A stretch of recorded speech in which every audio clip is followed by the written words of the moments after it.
Retour en plateau avec notre invitée Rada Pantea. Vous êtes la présidente de la bibliothèque Pythagore à Strasbourg. Comment allez-vous ? Bonsoir, très bien. Pour bien connaître évidemment l'Alsace, je ne connaissais absolument pas la bibliothèque Pythagore. Voilà. Comme beaucoup d'Alsaciens. Mais comme beaucoup d'Alsaciens. Alors expliquez-nous comment se fait ce que cette bibliothèque fête ses 100 ans ce week-end et qu'elle soit si confidentielle. En effet, elle n'est pas confidentielle, c'est juste qu'elle s'occupe d'une chose que peut-être la majorité des personnes n'a pas encore allé dedans pour rechercher. Ça veut dire l'éveil des consciences, connaître soi-même. C'est la spécialisation de la bibliothèque Pythagore. C'est une bibliothèque spécialisée sur le bien-être, la spiritualité, la connaissance de soi, les thérapies aussi. On a un mélange de tout. En effet, on est un croisement de tout chemin qui va vers soi et vers la connaissance de soi, qui on est vraiment et quelles sont les causes de nos problèmes. Alors, elle a été créée en 1920. On a cette photo de cette dame. Elle s'appelle Marthe Nord Siegfried. Qui était cette femme ? Elle était la fondatrice de cette bibliothèque, mais elle était aussi une figure assez connue à Strasbourg.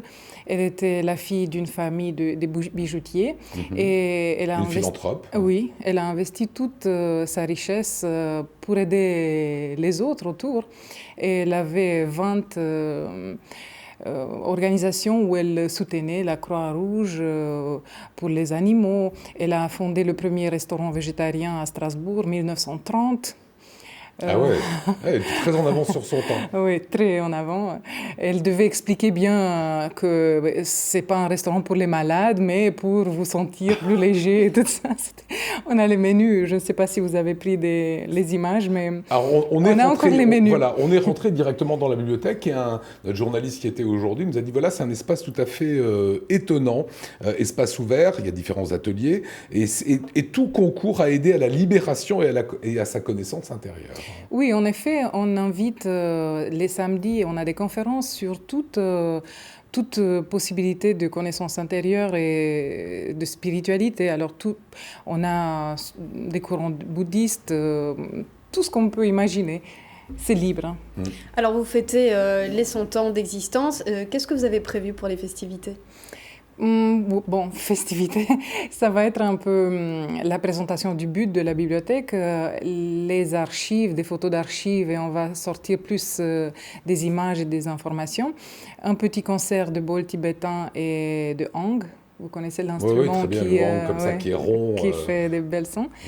Ouais. Et une petite méditation pour le bien de l'humanité, pour qu'on vit bien dans ce monde. Donc, un peu de paix. Christophe, quand vous irez à la bibliothèque Pythagore, vous vous sentirez mieux après. C'est le but. En tout cas, il y a un fonds de près de 8000 ouvrages qui sont disponibles. Quelle est la clientèle qui vient ? Parce qu'on va quand même préciser que cette bibliothèque Pythagore n'est ouverte que le week-end. Oui, c'est une bibliothèque autofinancée par les participations aux frais. Alors, et gérée par des bénévoles comme moi. Et juste le samedi, on a des conférences. Les personnes peuvent visiter et voir les livres. Et la question, c'était... C'est quelle est la cible, en fait ? Qui vient vous voir ? J'ai vu presque des enfants jusqu'au âge très avancé. C'est quelqu'un qui veut comprendre les causes, les choses profondes de la vie, les causes de déséquilibre mental, émotionnel. Pourquoi trouver des solutions en profondité. Quand on a fait beaucoup de télé, ça vaut le coup d'aller se ressourcer un petit peu à la bibliothèque Pythagore ? Oui, beaucoup. Voilà, je dis ça pourquoi ? Parce qu'elle a fait beaucoup de télé, on a même retrouvé quelques images, regardez. Ne gândim și lăsăm vocea interioară a sufletului nostru să ne ghideze, atunci poate avem o șansă să ne facem un mare bine nouă înșine. Voilà, on arrête le calvaire de suite. Promis, Rada Pantea. Journaliste, vous vous adressiez en roumain, évidemment, qui est votre langue maternelle. Voilà. Et vous avez fait une belle carrière en télévision. Oui, j'ai fait une belle carrière en télévision et ça, c'est des images quand je parle déjà en ayant commencé ce chemin de spiritualité.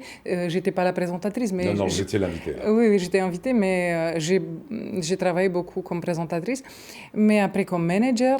Et finalement, j'ai trouvé maintenant mon oasis de paix en faisant tout ça, tout ce chemin intérieur qui me donne beaucoup plus.